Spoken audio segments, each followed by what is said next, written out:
បាទសូមអនុញ្ញាតគោរពពុកម៉ែអ៊ំពូមីងបងប្អូនជាទីគោរព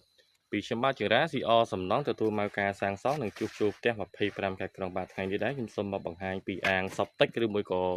The Gap ទុកពីមួកបាទខ្ញុំបាទបែងចែកជា4ដំណាក់កាលទី1បច្ចេកទេសអាងទី2ទៅយកសម្រាប់ប្រគុណទី3ទៅយកសម្រាប់ទឹកស្អាតដូចជាស៊ីងលាងចានឡាវបោនិងស៊ីហ្វុងទី4នឹងទៅយក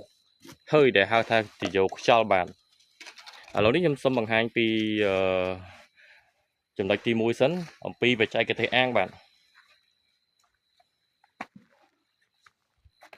សម្រាប់អាងទឹកដែលធ្វើសម្រាប់ទុកលិមួកឬមួយក៏ digger ឬមួយក៏សពតិចយើងបែងចែកជា2ទី1អាងជំរាបបានន័យថាយើងអត់មានហូរទឹកតាណាទេយើងធ្វើរបៀបអាងជំរាបជ្រាបនៅក្នុងដីដូចជាតំបន់ភ្នំដែលខ្ញុំកំពុងធ្វើសពថ្ងៃនេះទី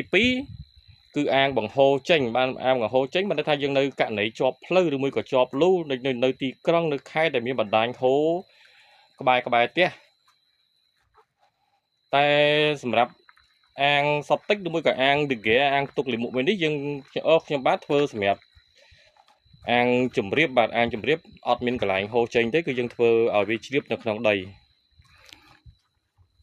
ទំហំអាងខ្ញុំនិយាយពីវីដេអូមុនអញ្ចឹងវាមានទំហំ1ម៉ែត្រកន្លះគុណនឹង3ម៉ែត្របាទយើងចែកចេញជា3អាងនៅក្នុងនេះមានអាងទី1អាងទី2និងអាងទី3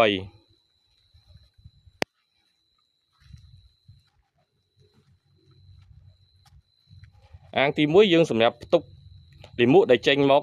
ដំណាក់កាលដំបូងអាងទី2គឺយើងសម្រាប់ចម្រោះដំណាក់កាលទី2សម្រាប់អាងទី3គឺសម្រាប់អាងស្អាតដែលយើងមានរុន4កន្លែងសម្រាប់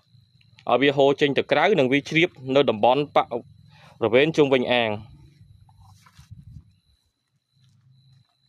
បាទនេះជាចំណុចទី1ដែលខ្ញុំបាទបង្ហាញហើយក៏សូមអរគុណពុកម៉ែអ៊ំពូមីងបងប្អូនទាំងអស់ដែលបានទស្សនាវីដេអូនេះហើយនេះក៏ជាបទពិសោធន៍ខ្លះៗដែលខ្ញុំចេះក៏បានចែករំលែកជូនបងប្អូនពុកម៉ែទាំងអស់ទស្សនា